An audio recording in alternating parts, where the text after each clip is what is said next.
Morning, everyone. Hope you are all doing fine. Today we shall start discussing a new topic, which is amino acids, polypeptides, and proteins.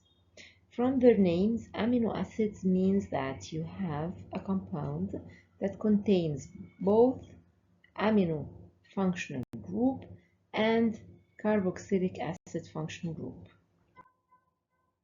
So these compounds contain the amine moiety and they contain the carboxylic group moiety. For them to be the amino acids that form peptides and proteins, they have to be alpha amino carboxylic acids, which means that they are separated by one carbon. So whenever you see a compound having a carboxylic group and an amino group separated by just one carbon, this is an alpha amino acid, and it's the building unit. It's regarded as the building unit of proteins. Amino acids join together to form a polypeptide which coils in a certain way to form a protein. So these are the amino acids, or what we call alpha amino acids. How are they a whole class, if we have just an amino group, a carboxylic group, and one carbon in between? This is just one compound. However, we regard them as a big class of compounds. How is that? It depends on the substituents present on this carbon. So we can have this R as an H or as different other substituents.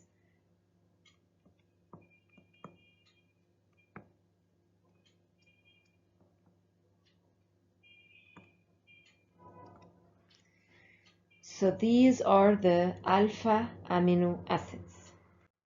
If we discuss a very simple example of alpha amino acids, it's when we have no substituents on the amino acid, and this is called glycine. Another example is when we have the amino group, the carboxylic group, and we have a methyl on the carbon separating both of them, and this is the alanine. One more example is when you substitute the in-between carbon by a methyl. This is alanine. You remove one of the hydrogens of the methyl and you place a phenyl group, and this is known as phenylalanine. If you introduce a hydroxy group para on the phenyl ring, this will be the tyrosine. These are some examples of a big class of amino acids. We have a specific terminology known as essential amino acids. What are essential amino acids? These are a group of amino acids. They are 10 amino acids which the body cannot form by itself. Usually the body can synthesize or generate the amino acids that it needs to form proteins. However, 10 of the amino acids cannot be synthesized by the body. Accordingly, it is essential for a healthy person to include these amino acids in their diet. So to be healthy, to be able to form all required proteins by your body, you need to include these 10 amino acids in your diet. What are these amino acids? These are the arginine, histidine, isoleucine, leucine, lysine, methionine, phenylalanine, threonine, tryptamine, and valine. Do we need to memorize these amino acids? No, just understand the concept that there is a terminology known as essential amino acids, and these are 10 amino acids that human body cannot synthesize, and accordingly they are essential to be included in our diet. Amino acids can be classified into different classes according to the nature of the R. As we have said, we have a CH, an amino group, and a carboxylic group, and on this CH we have an R. According to the nature of this alkyl group, or according to the nature of this substituent, amino acids can be classified into non-polar, polar, neutral, polar, acidic, and polar basic compounds. To discuss these classes, we can just look at the name itself and it will explain itself. If we say non-polar, this means that your R is a regular alkyl group that has no polar groups. What is the meaning of polar groups? It means that you will not have something like OH, SH, carboxylic groups, amino groups. All these are regarded as polar groups. So if your side chain does not contain any of these, and it just contains an H or a methyl or any alkyl group, then this is a non-polar neutral amino acid. If we look at the polar neutral, this means that the R contains a polar group, but it's not acidic and it's not basic, which means that you have to exclude the carboxylic and the amino groups and just focus on something like an OH and an SH. So if you have the side chain containing an OH group or an SH group, these are polar amino acids, but they are neutral. They are not acidic and they are not basic. Finally, if you place a carboxylic group on the CH2, in addition to the original carboxylic group already present in the amino acid, or you place another amino group in addition to the already present amino group, you will have the polar acidic and the polar basic compounds. So as we've mentioned, if the R is non-polar, it's a hydrogen or a regular alkyl group, then this is the non-polar amino acids. If it's a polar group, but it's not a carboxylic group nor an amino group, it's a very simple polar moiety, such as the OH or the SH groups, then these are going to be polar neutral amino acids. If we include another carboxylic group in addition to the original one in the side chain, then this is the polar acidic. And if we include an additional amino group in addition to the originally present amino group of the amino acid, then this is the polar basic amino acids. As you can guess, or as you can predict, amino acids that contains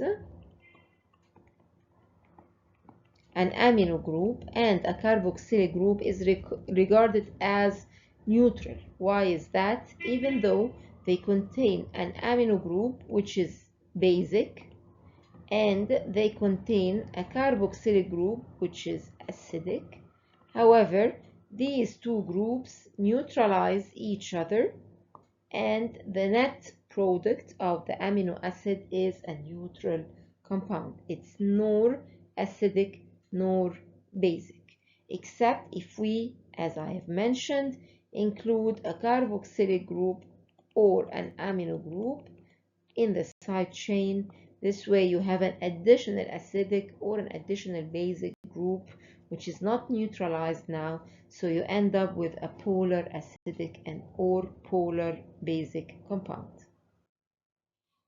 So, as we have mentioned, amino acids, those forming proteins, should be alpha amino acids containing a carboxylic group and an amino group alpha to each other.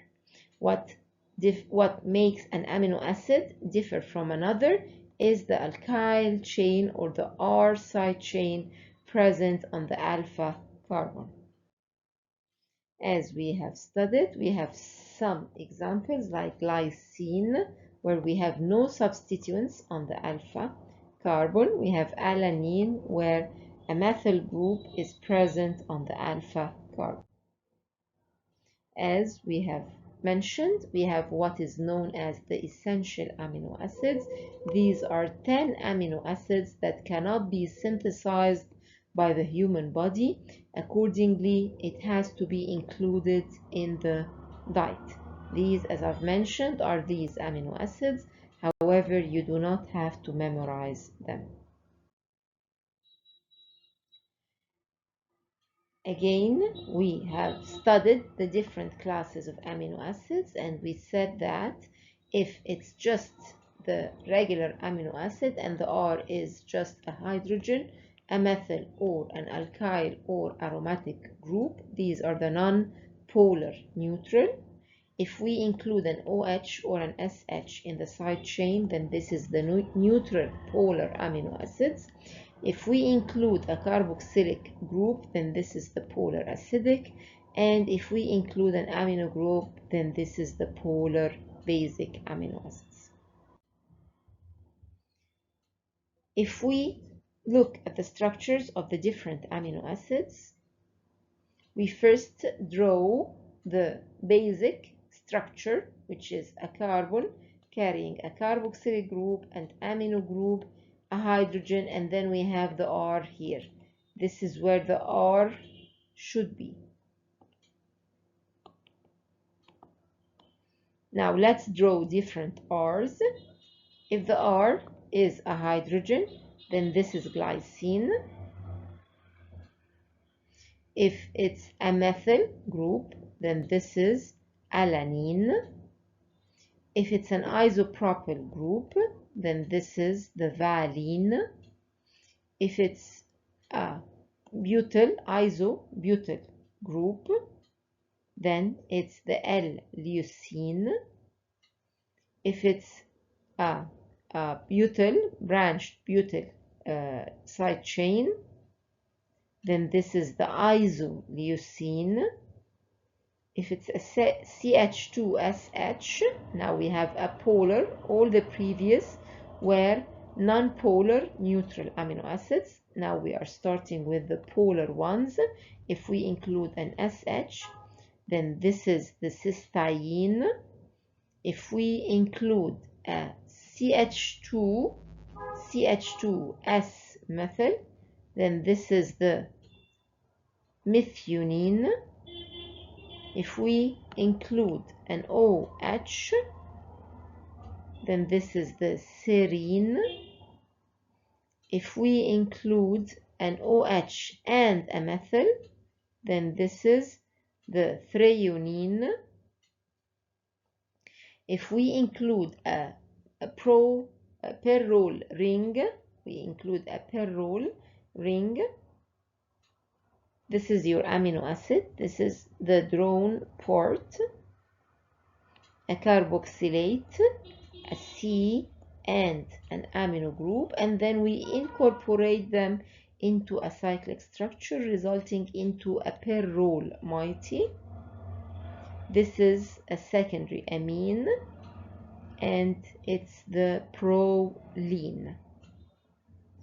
Finally, in this slide, if we introduce an indole ring, then this is the tryptophan.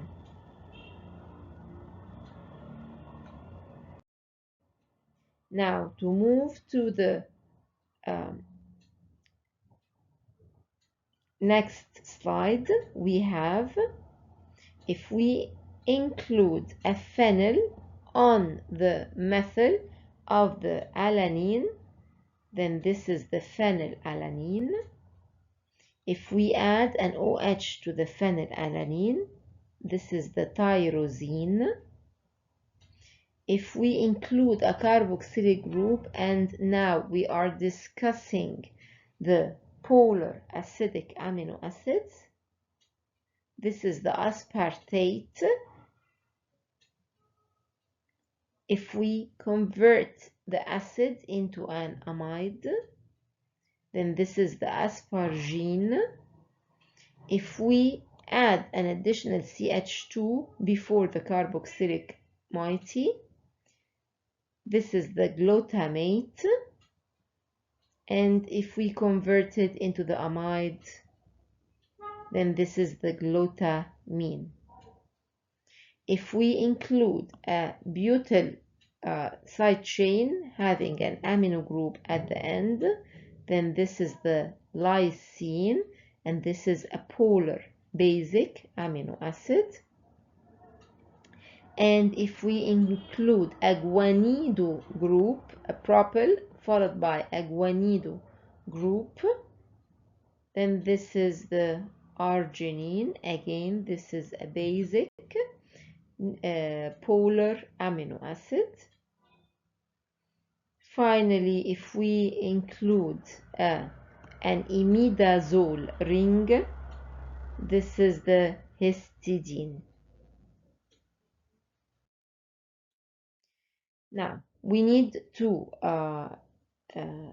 agree on the amino acids that we will memorize. You will not need to memorize all these amino acids. I just need you to remember a few of them so that you can answer questions in the exam.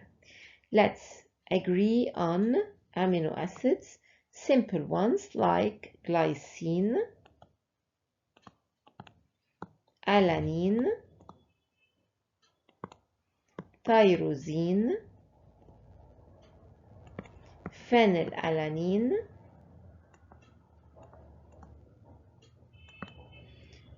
aspartame or the aspartate,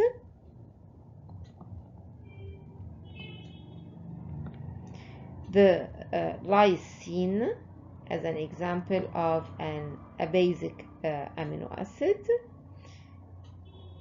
and an example of neutral polar, let's take the serine. Just memorize these structures so that you can answer this part in the exam.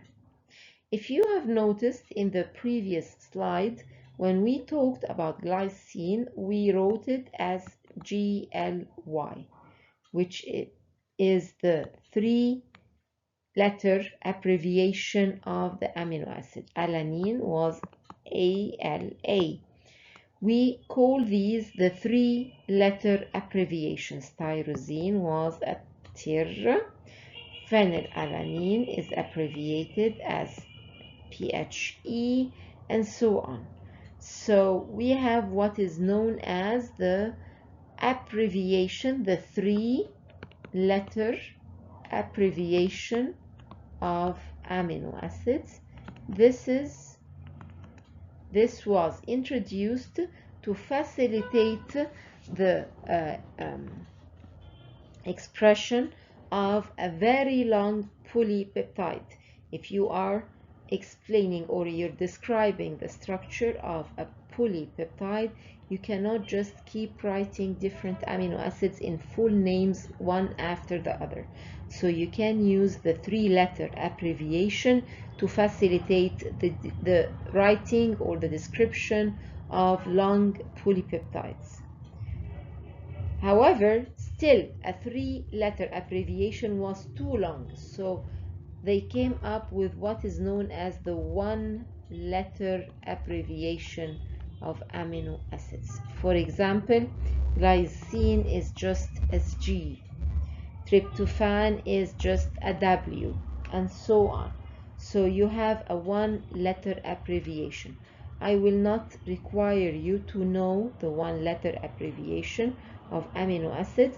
However, for the amino acids that we have just specified, I will need you to remember their three-letter abbreviation. One more thing that you should have realized, or you should have observed or noticed, which is that all amino acids had the letter L, capital L, written beside them. You had the L glycine, you had the L alanine, you had the L phenylalanine, and so on. All of them had the letter, capital letter L, written ahead of them. What does that mean? If you remember from your stereochemistry part, you had small L and D, which were the plus and minus, and you had capital letter and capital D, which capital L and capital D, which were related to the nomenclature, the old way of nomenclating chiral compounds. The small L, stood for levorotatory. The small d was the dextrorotatory. And we said then that it has no correlation to the structure. It is related to the direction to which the compound will rotate the light. The compound can rotate the light to the left. This is a levorotatory compound, and it's given the small letter L, or a negative charge. And the compound can rotate the light to the right, and this is a dextro or a plus compound. However, the capital letter L and the capital letter D were related to the structure, to the orientation or the presence of the different groups in space. When you had a chiral carbon, you had a chiral compound, you had an optically active compound, you were always looking at the lowest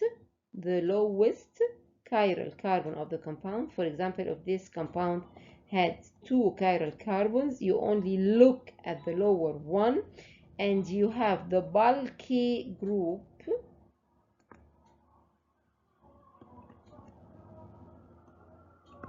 if the bulky group is on the right, then this is a capital D, and if the bulky group is on the left, then this is the capital L. In case of amino acids, you have your compound, you have the carboxylic group, you have the R, you have the amino group, and then you have the H. If I draw the amino acid in this way, the bulky group will be the amino group compared to the hydrogen. And this way the amino group is on the right hand side, then this is a capital D, which is not the case in case of natural amino acids. Natural amino acids are L configuration compounds. So what you will have is the amino group being on the left of the structure, and these are the naturally existing amino acids. Now, to synthesize these compounds, we have 3 methods for their synthesis. It's either you already have a carboxylic group present in the compound, and you are trying to introduce an amino group to this compound. This can be done using a very simple reaction that you have already studied, which is the Hell-Wohlhard-Zielinski, where you react your compound with chlorine in presence of red phosphorus to introduce a halogen alpha to the carboxylic group, and then this halogen can be replaced by excess ammonia to give the amino carboxylic acid compound. So this is one method where you use the Hell-Wohlherz-Leninsky followed by amination of your compound. The second method is known as the Strecker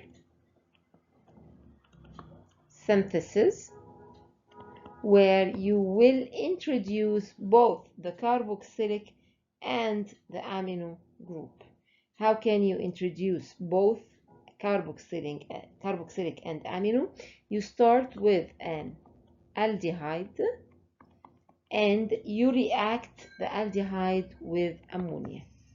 If you remember from reactions of carbonyl compounds, when you have a carbonyl compound and you reacted with an amine, first you get an attack on the carbonyl, breaking the double bond, giving the hydroxy compound, which then loses a hydrogen and an OH. It loses a molecule of water to give the imine. So this way you have introduced the amino group to your carbon. What you still have to introduce is the carboxylic group. You can introduce it simply through first introduction of a cyano group. The cyano will attack the carbon, breaking the double bond, giving a carbon attached to a cyano group, a hydrogen and an amino group, which upon hydrolysis will convert the cyano into a carboxylic acid. So this is the Strecker method, where you use an aldehyde to introduce first an amino group followed by a cyano group, which is then hydrolyzed into the amino carboxylic acid compound. The third method that can be used to introduce or to synthesize amino acids is the Gabriel synthesis. If you remember, we studied Gabriel synthesis in amines, where you had a phthalimide moiety that you reacted with a base to abstract this proton, which is an acidic proton, because upon removal of this proton, the negative charge that is formed on the nitrogen is stabilized by resonance of the two carbonyl compounds or the two carbonyl moieties. So by a base, you can abstract the proton, forming a salt. This salt can be reacted with halogenated compounds to produce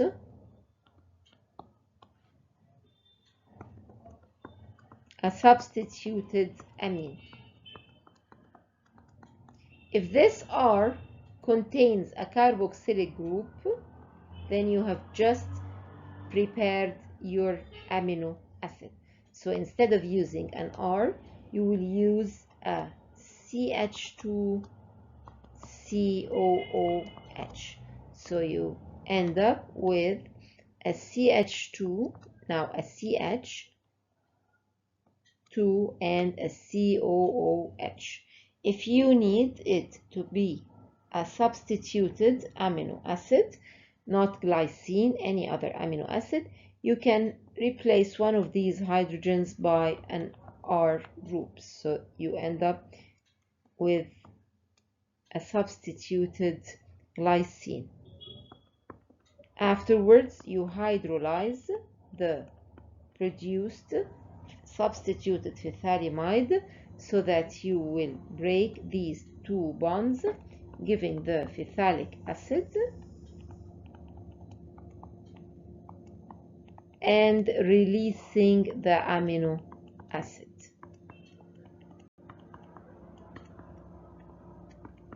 This is the third method for the synthesis of these compounds.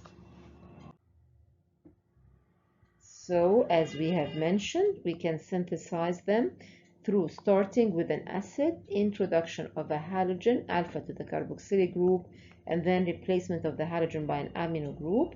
Or we can use the Strecker synthesis, where we use aldehydes or ketones.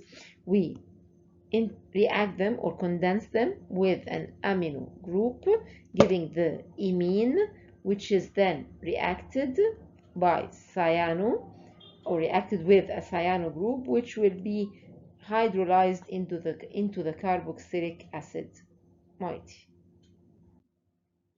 As we said, a third method for the synthesis of these compounds is the Gabriel synthesis, where we use phthalimide and we react it with alpha halocarboxylic acids so that the nitrogen can attack the carbon attached to the halogen, replacing the halogen. This way we have now this amino acid attached or incorporated within the structure of the phthalimide. Upon hydrolysis, the phthalimide is produced and the amino acid, the alpha amino acid, is released. If we discuss reactions of these compounds, we will find that these compounds are carboxylic acids and they are amines. So they can perform all the reactions of amines like acylation, alkylation, diazotization, or any other reactions that we have discussed in case of amines, and they can perform any reaction of the carboxylic acids like esterification, reduction, decarboxylation, conversion into acid halides, or any other reactions that we have discussed in case of acids. Now, a very strange character exists in amino acids, which is known as the Zwitter-Ein formation. What is a Zwitter-Ein formation? It's an internal salt formed between the acid and the base present in amino acids. As we have mentioned, you have an amino group and a carboxylic group present in the same structure. So this is not the actual form or the actual structure of amino acids. The real form of the amino acids is that the base of the amine abstracts a proton from the acid, giving the ammonium salt on one side and the carboxylate on the other side. This is really how amino acids exist in nature. They are in the form of internal salts. They are not uncharged. It's true, the final or the net product is neutral. It carries no charge. However, internal charges exist, which is a positive charge on the amino group or the ammonium group and a negative charge on the carboxylate group. If you react these compounds with a base, you are actually abstracting the proton from the ammonium, not from the carboxylic acid, because the carboxylic acid does not exist. It exists as a carboxylate. And if you react these compounds with a proton, you will be introducing a proton to the carboxylate, not to the amino group, because as we said, the amino group does not really exist.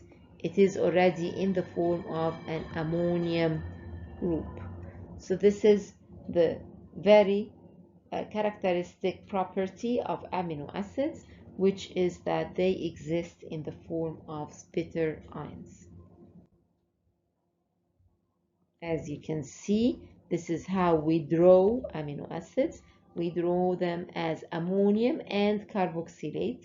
We do not draw them as amine and acid. And as I have mentioned, if you place them in basic medium, you will be abstracting the proton from the ammonium, and if you put them in an acidic medium, you will be protonating the carboxylate rather than the amino group. This way, we have finished the studying or discussing the amino acids, and now we will move to the bigger form, which is the peptides. As I have mentioned, amino acids are the building units of peptides. What does that mean?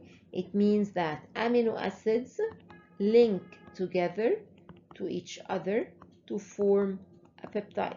So a polypeptide is a group of amino acids attached to each other. How are they bonded to each other? You have the functional group of a carboxylic acid, and you have the other functional group, which is the amine. So what actually takes place is a condensation reaction resulting in an amide.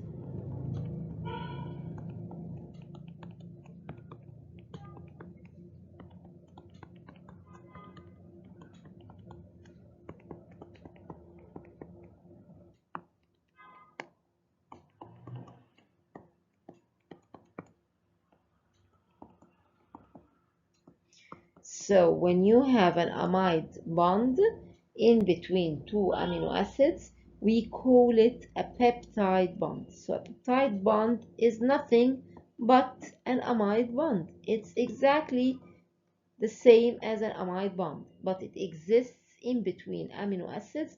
So this is why we call it peptide bonds. How can you draw a peptide? First of all, you draw something like that, just a zigzag, just something like that. You have to place the amino, the free amino, on the left hand side. You start with the amino acid having the free amino. Now you have, this is the C, the alpha carbon, which has a hydrogen and an R, and then you have the carbonyl of the carboxylic acid.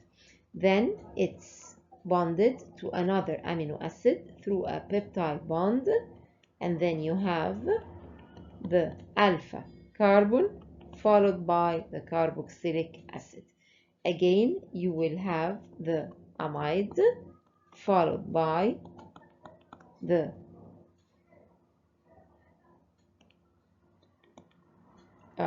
alpha carbon having the carboxylic group and the amide. How is this drawn? Again, as we have mentioned, you have an amino acid,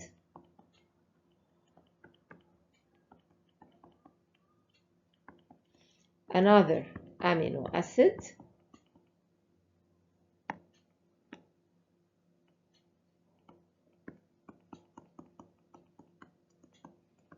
a third amino acid, and you can keep going as long as the chain is. You draw the amino acid that will have the free amino group on the left, and you draw the amino acid that will have the free carboxylic group on the right, and then you place them by each other and you remove a molecule of water, producing an amide in between. Another way of drawing it is that you will draw an amide and then you continue the structure. This is the carbonyl of the carboxylic acid, so you're missing the CH2 and the amino.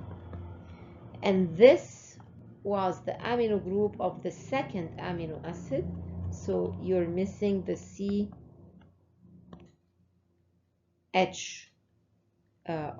and the other carboxylic group. Now you remove the OH and you place the following amino acid. You will draw the N of the amino acid, and then you will have to place the CHR and the carboxylic group, and you keep going as we have just mentioned.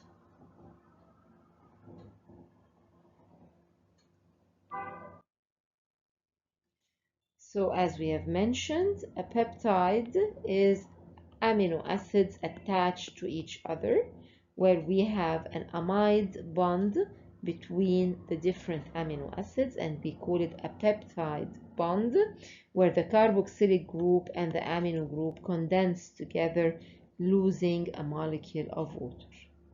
As I have mentioned,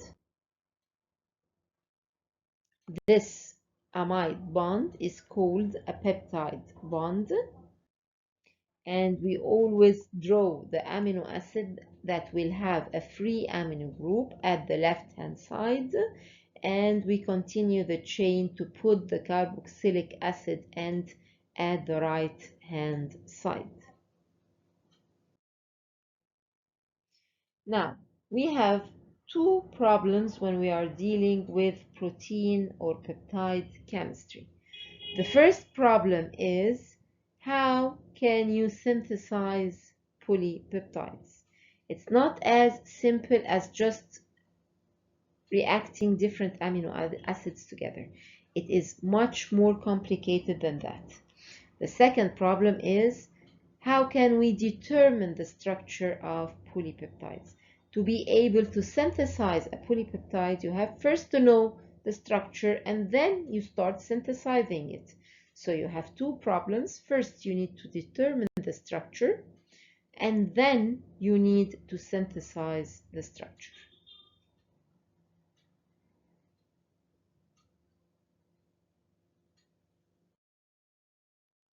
Let's start with the first problem, which is how to synthesize a polypeptide. Let's look at a very simple example. If I need to synthesize a dipeptide, dipeptide means that we have only two amino acids. Tripeptide, we will have three amino acids. For peptides will be tetrapeptide. So it's di, tri, tetra, pentapeptide, and so on till we reach more than 10. We say that these are polypeptides.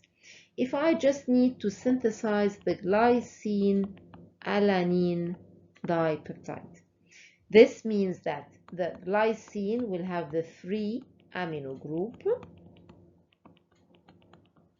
and then the carboxylic group of the glycine will be involved in an amide bond with the alanine.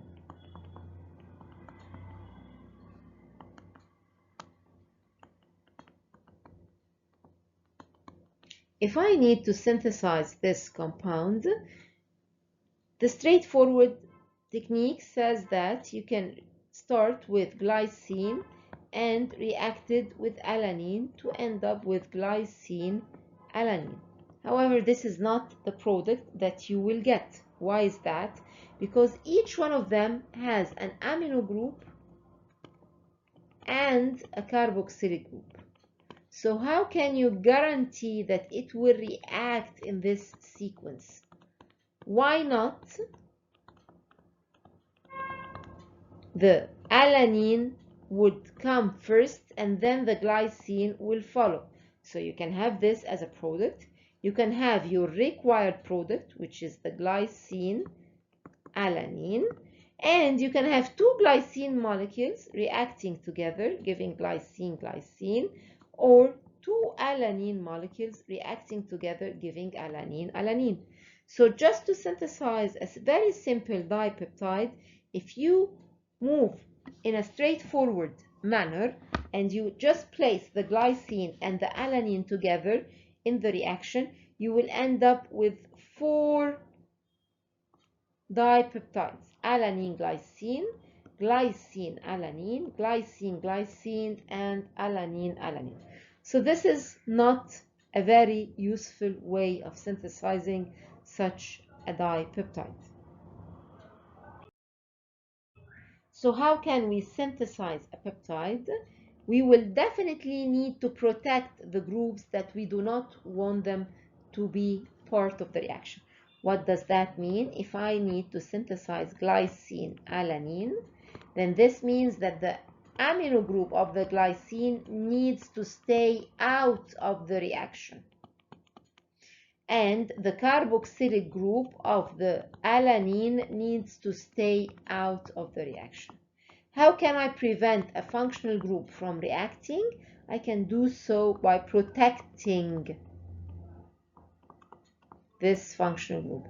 So I can protect the amino of the glycine, and I can protect the carboxylic of the alanine, so that when I put them together, the only choices available will be that this amino group will react with this carboxylic group, and they will have no other choices, giving the required peptide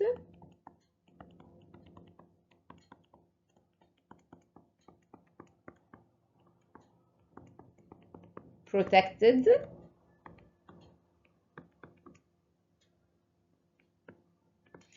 and then I can deprotect to end up with my target peptide. So first I will protect, then I will react both amino acids together. We call this coupling, and then I will deprotect again to end up with my product.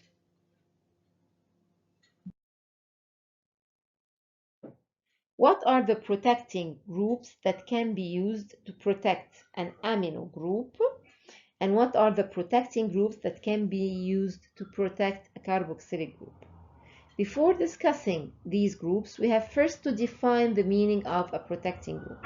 What is a protecting group? It's a group that I have to introduce into a structure. I have a structure. I will react it with a group to protect a certain part of it.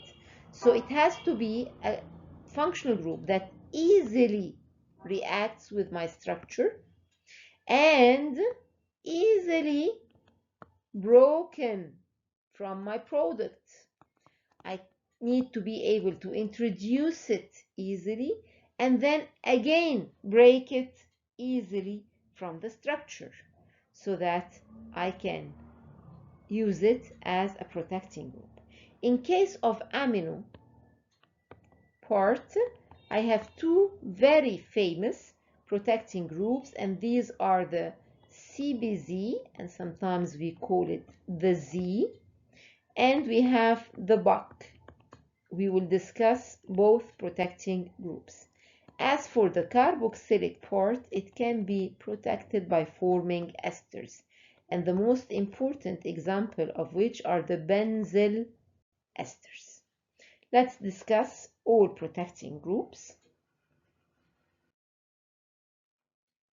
First, we will start with the CBZ, which we call the benzyl chloroformate, and it's usually abbreviated into the three-letter abbreviation, the CBZ, and if we use a one-letter abbreviation, it's the Z.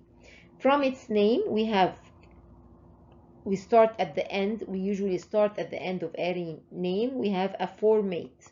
So formate means that we have formic acid,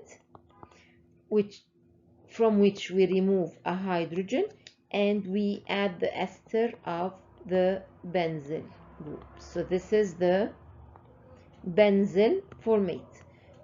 As the remaining part of the name is the halogen, which means that we will remove the other hydrogen of the formate and put a chloro group in its place. So this is how to draw it. You have the carbonyl of the formic acid from one side forming an ester with the benzyl alcohol, and from the other side forming an acid halide with the chloro group. How can we synthesize this? We start with the benzyl alcohol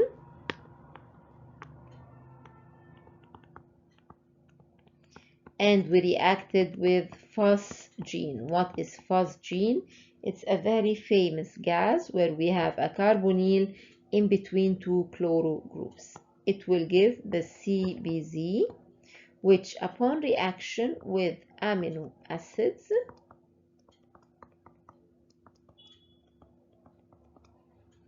the amino group will attack the carbonyl, removing the halogen, resulting into the protected amino acid. You will have the benzyl part, then the carbonyl, which is now substituted by the amino group of the amino acid. And this way you have the Z protected amino acid or the CBZ protected amino acid.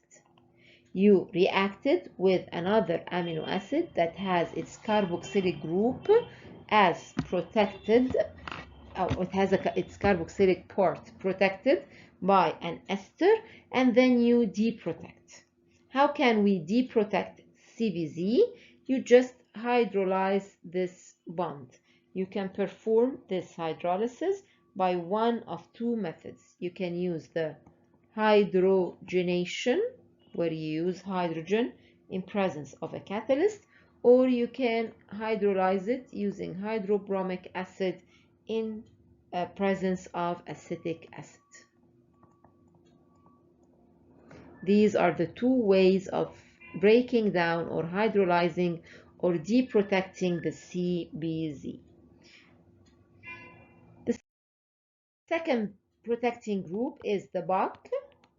The BOC is the di-tertiary butyl carbonate. How can we draw this from the name? We have the carbonate. This is what we call carbonate. And then on both sides we have a tertiary butyl group.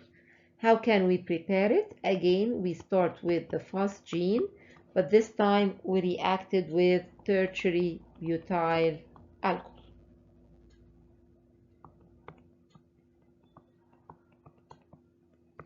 These together will produce the BOC.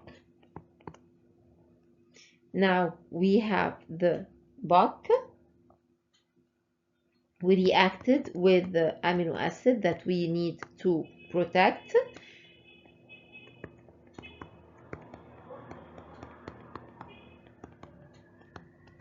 Again, the amino group will attack the carbonyl, removing one of the ester groups. This can be regarded as an ester, and this can be regarded as an ester. So you will remove one of these two ester groups, giving the tertiary butyl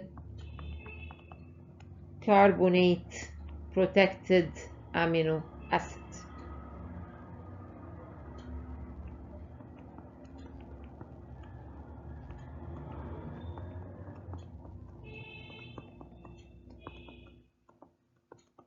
Now you can react this BOC protected, we say that it's a BOC protected amino acid. You reacted with another amino acid that has its carboxylic group protected by an ester group, and then you can remove the BOC. How can the BOC be removed? It can be removed by trifluoroacetic acid at room temperature, or again the hydrogen bromide in presence of acetic acid. So the Z was deprotected by HBr in acetic acid or by catalytic hydrogenation. The BOC was deprotected by either the HBr in presence of acetic acid or trifluoroacetic acid at room temperature. Protection of the carboxylic group can be performed, as we said, through ester formation. So if you have an amino acid that you need to protect its carboxylic group, then you reacted with the benzyl alcohol or the benzyl halide, whichever is present. You will remove an HCl if it's the benzyl halide, or you remove a molecule of water if it's the benzyl alcohol, and you end up with the carboxylic protected amino acid.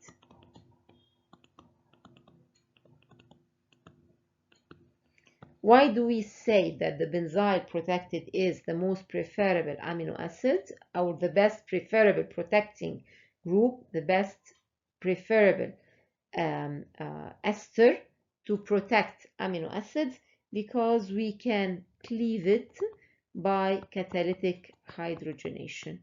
So if you actually have two amino acids, one is a Z protected amino acid, and on the other side you have the amino acid protected by benzyl ester, you react them together to get the dipeptide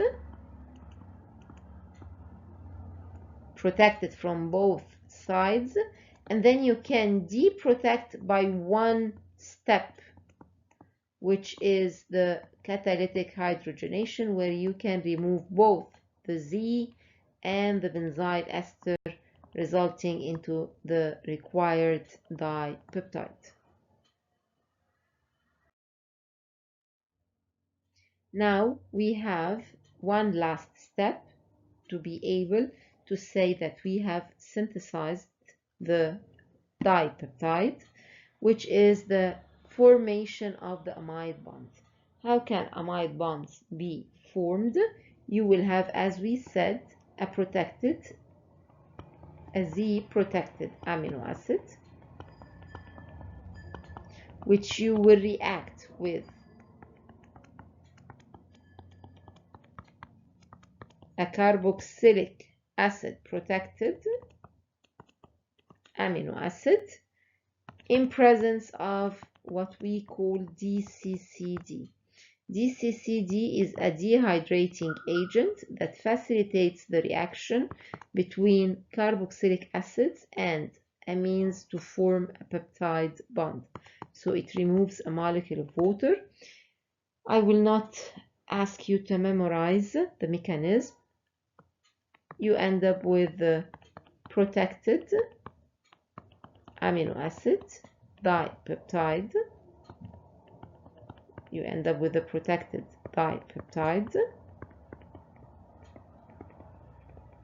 which, as I have mentioned, can be deprotected by catalytic hydrogenation, giving the target dipeptide. Repeating these steps will end into the formation of different polypeptides.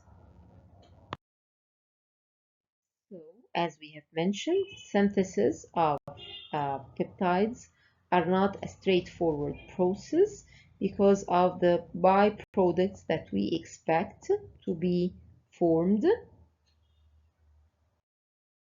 Accordingly, we need to protect both sides. We need to protect the amino group from one side and the carboxylic group from the other side.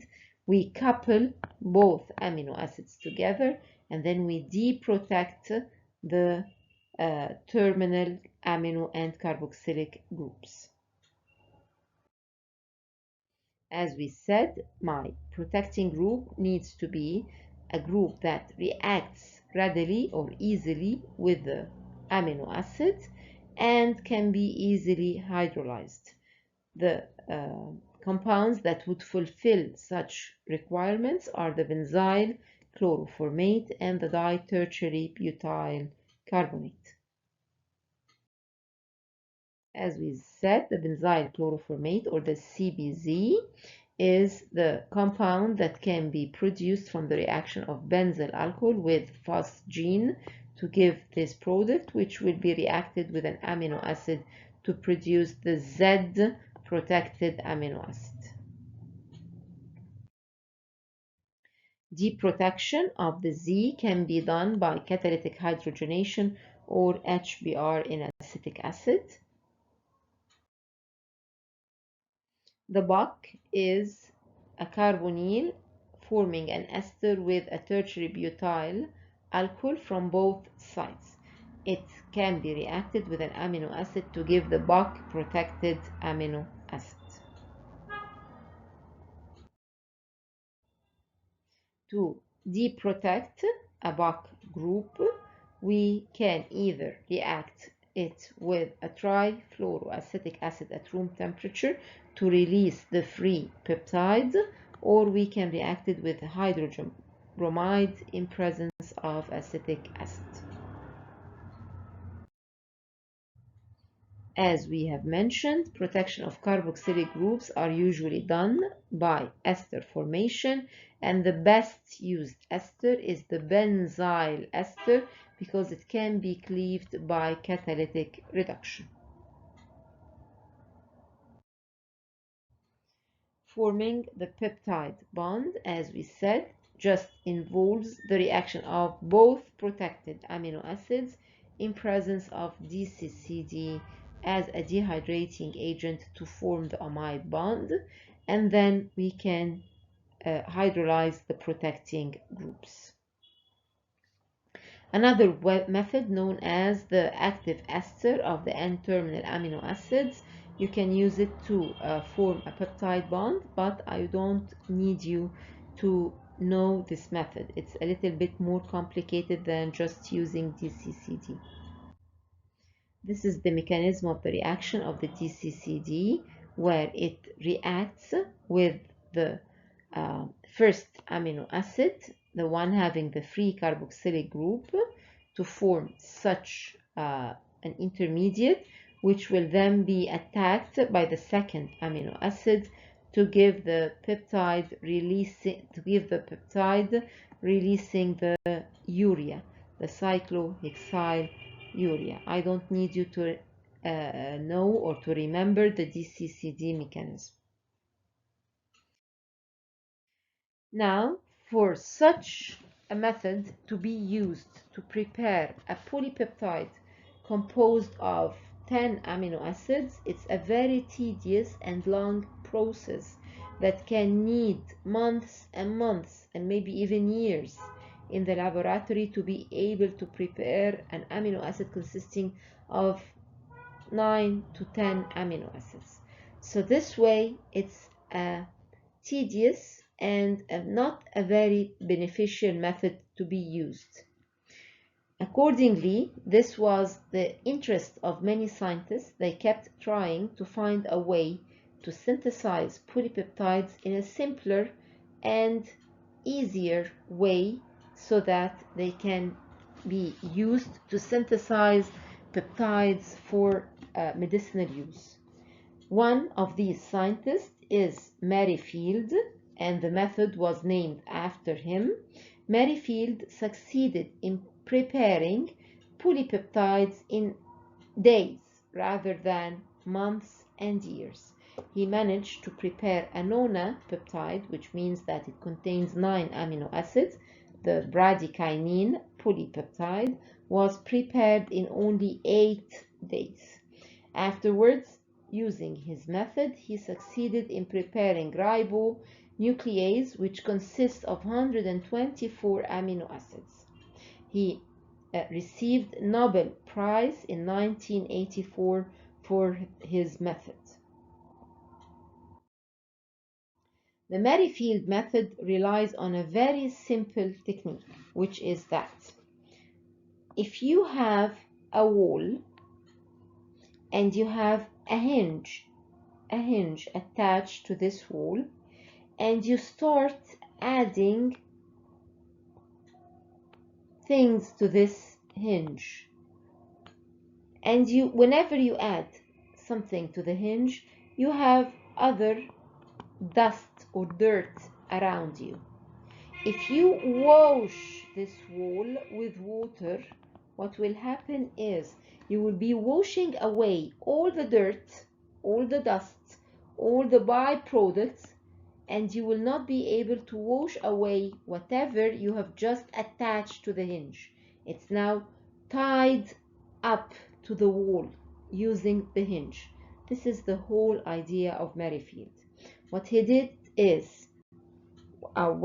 was that he used a solid phase. The solid phase is the wall. He used a long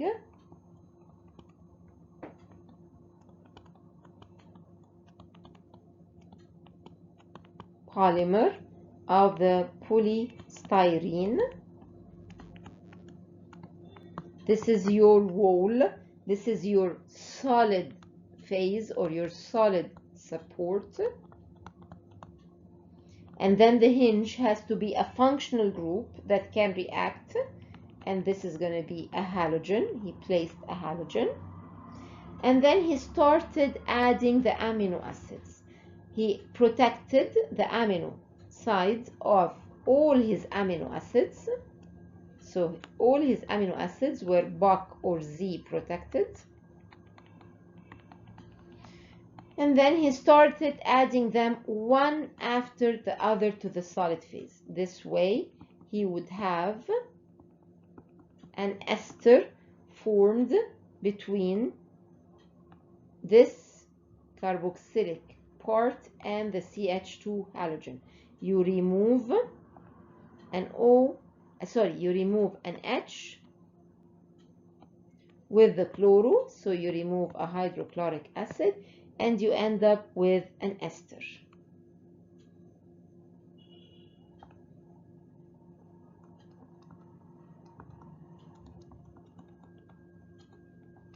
And all this is attached to your solid phase.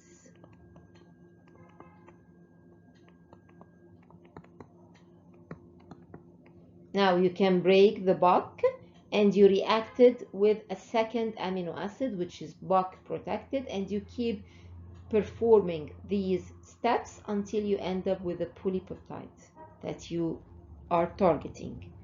Every time you perform a reaction, you can just wash your solid support. The amino acid now being attached to the wall, the solid support, the solid phase, will not be able to be washed away. Only the byproducts will be washed away. Any excessive starting material, any reagent, any byproduct will be washed away. However, the amino acid itself will not be washed away because it's now attached to the solid phase. You keep performing this reaction until you get your final polypeptide. This is the Merrifield synthesis, for which Merrifield has received a Nobel Prize. So, as we have mentioned, you start the Merrifield by a solid phase, to which you introduce the hinge, which is a functional group on which you have a halogen that will react with your amino acid. You reacted with the carboxylic acid side, you reacted with the last amino acid of your polypeptide, so that you will have this as the protecting group of the carboxylic side, and your amino acid has to be protected on the amino side, so that the amino group will not react with your solid phase. You couple or you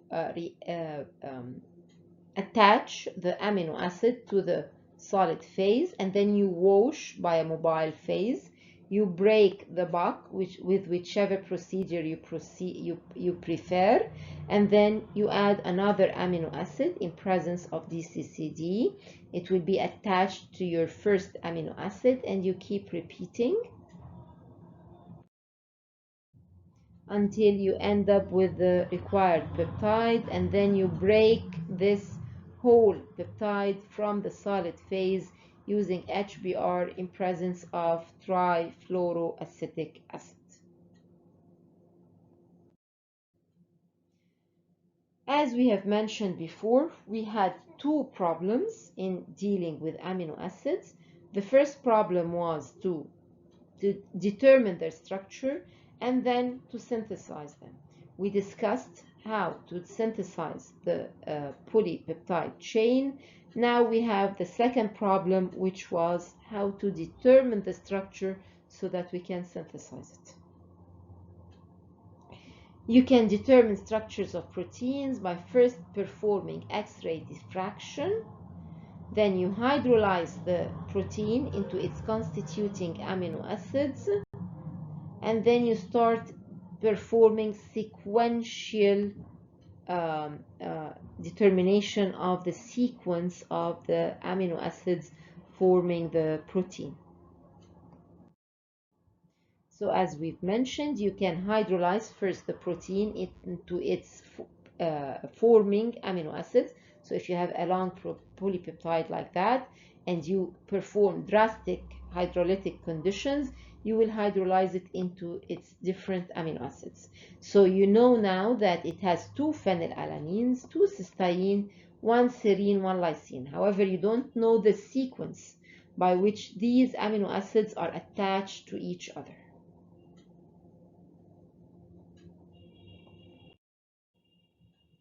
To be able to determine the sequence of by which such amino acids are attached to each other, you can either start from the amino acid side to determine what was the first amino acid from the amino acid side, and then the second one, and the third, and the fourth in a sequential manner, or you can start from the carboxylic acid side. Let's discuss how to determine the sequence from the amino acid side. We have 2 methods. We have the Sanger method and we have the Edman method. Let's first discuss the Sanger method. In this method, Sanger said that he has an amino group which he is trying to react with something to end up into breaking the sequence of the peptide and determining the structure of the first amino acid. So how are amino acids reacted, or what are the reactions that amino groups can perform? We can perform N-alkylation. This is one method or one reaction that can be performed by amino groups. So Sanger used this technique. He reacted the peptides with a halogenated compound. However, he reacted them with an aromatic halogenated compound. So to be able to replace the fluoro by the amino group, he had to introduce 2 strong electron withdrawing groups in the ortho and para positions to facilitate the leaving of the replacement of the halogen moiety or halogen atom. So now the amino group will attack the carbon attached to the halogen, releasing the halogen. Now we have the 2,4-dinitrobenzene attached to the amino group of the polypeptide.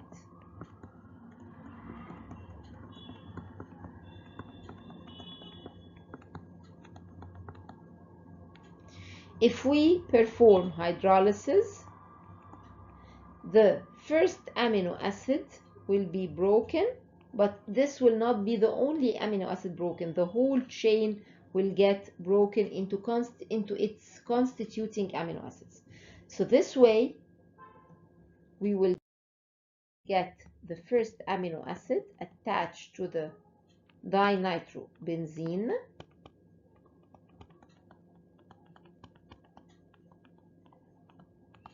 and we can determine its structure.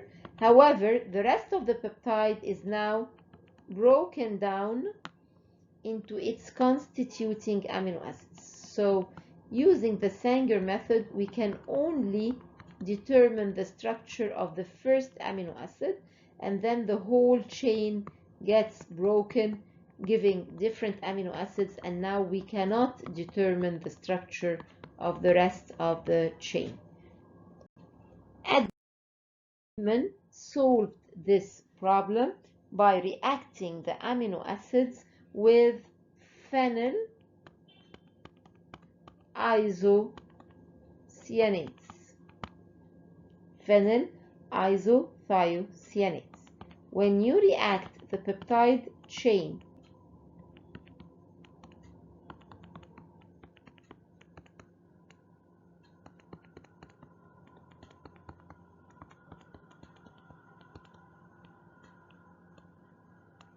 with phenyl isothiocyanates, you will produce the thioureas, where you attack the carbon of the phenyl isothiocyanate by the amino group, giving the phenyl thioureas.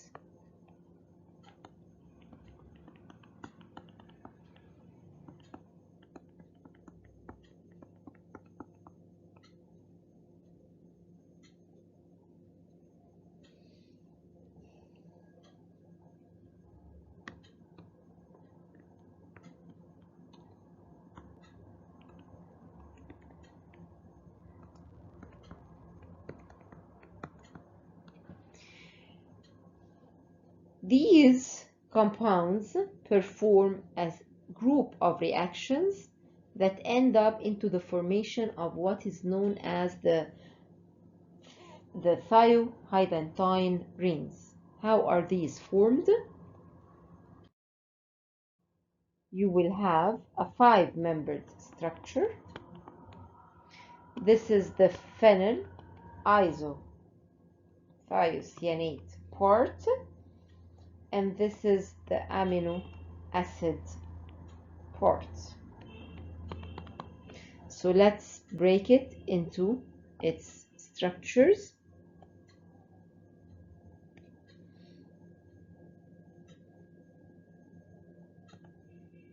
This is the amino acid, and this is the phenyl isothiocyanate.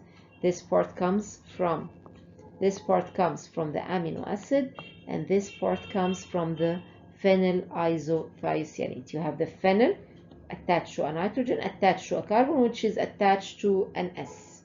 And here you have the C, the alpha carbon, attached to the R, and then from one side the amino group, and from the other side is the carboxylic group. These thiohydantoin structures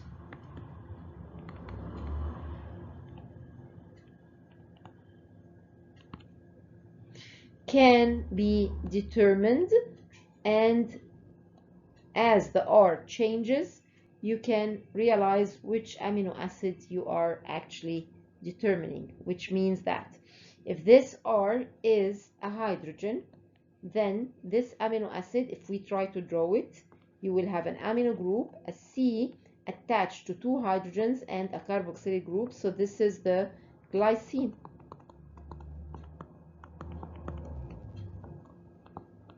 If this R is a methyl group, then you will have the amino group, the C, attached to the methyl group, and then you have the carboxylic group. So according to the R, you will know which amino acid is attached to the phenyl isothiocyanate through the structure of the thiohydantoin, just determining the R of the structure. The advantage of this reaction is that it breaks the terminal amino acids without breaking the rest of the structure, which means that if I had, for example, glycine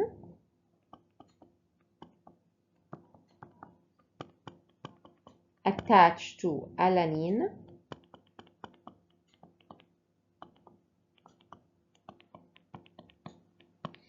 attached to phenylalanine,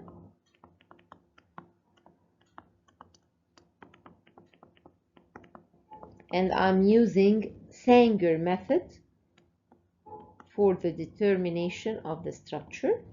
I will react it with the dinitrofluorobenzene. I will end up with the replacement of the fluoro group by the first amino acid,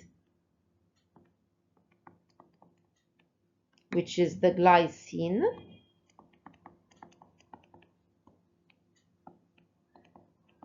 and then I will have the alanine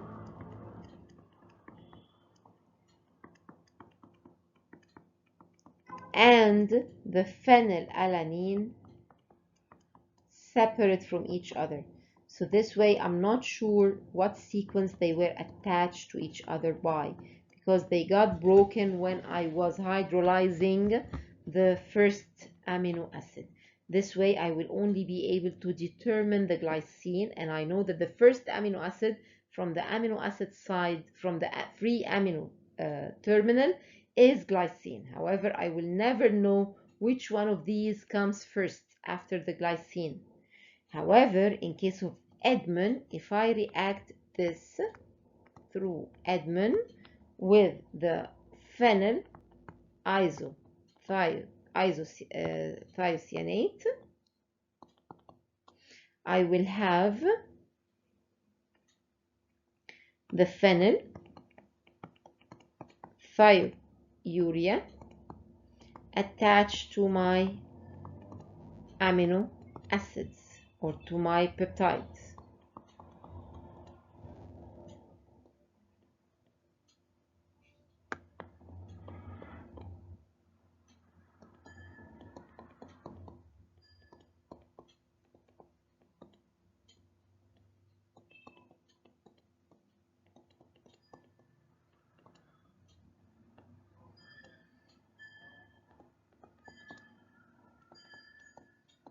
Now, the cyclization will take place to give the thiohydantoin.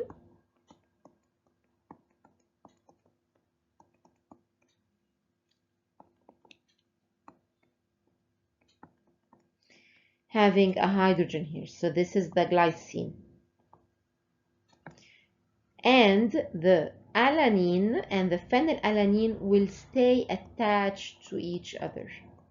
The ring will not be the peptides will not be broken.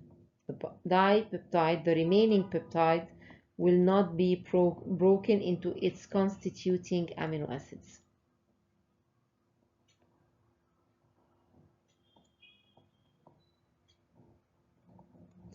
If I repeat the reaction on the remaining dipeptide, so if I react again the remaining dipeptide, which is now alanine and phenylalanine, because I have broken in the previous step the glycine,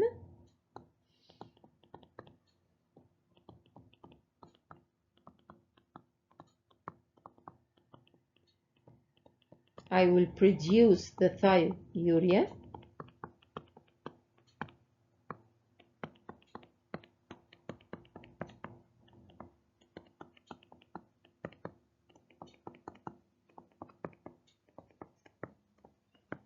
which will again perform the regular cyclization until it reaches the thiohydantoin.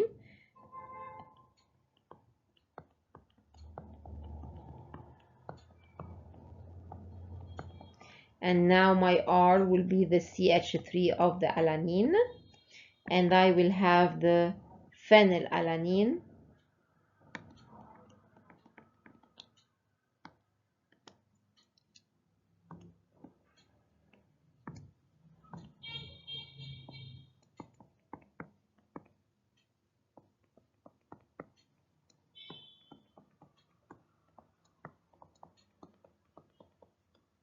and I can keep going on until I can determine the structure of all the polypeptide, even if it's consisting of thousands or hundreds of amino acids, because we do not break the whole ring or the whole chain. We break only the first amino acid. We determine its structure, and then we repeat the reaction. We determine the following amino acid, and then we repeat the structure, repeat the procedure, and we determine the structure of the second amino acid, and then we repeat the procedure and determine the structure of the third amino acid, and so on. So this is how Edmond managed to determine the sequence of amino acids within different polypeptides.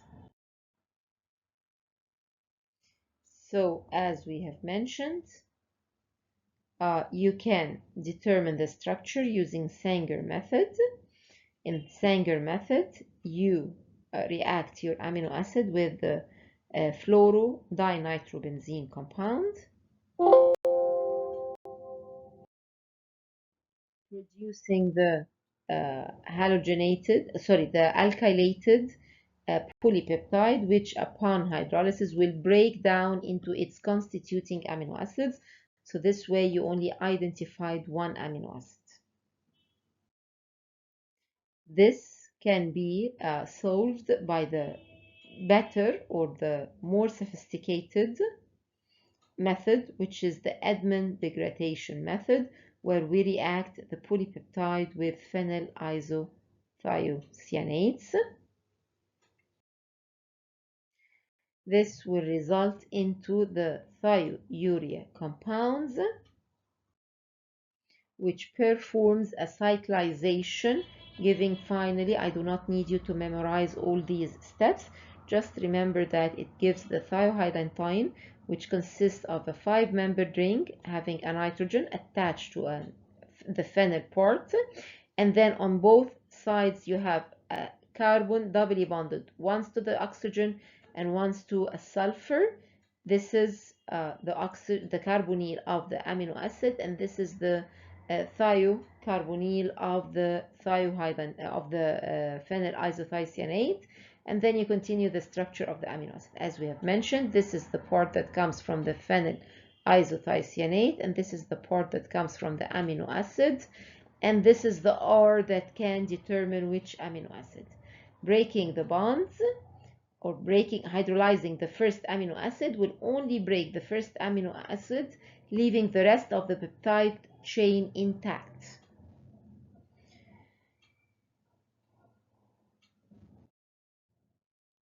So when you perform the Edman, if you have a long polypeptide, you first break the first amino acid with the R, here right there. You determine its structure and you manage to maintain the rest of the peptide chain intact.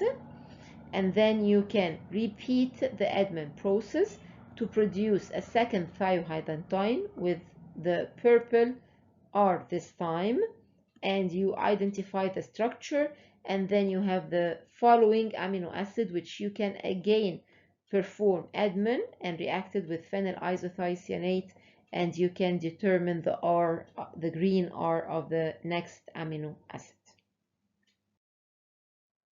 This way we have finished discussing determination of the sequence from the free amino terminus, and then we can discuss the determination from the carboxylic acid terminus. If we start determining the sequence of amino acids from the carboxylic free end, we usually use an enzymatic cleavage technique using the carboxypeptidase enzyme.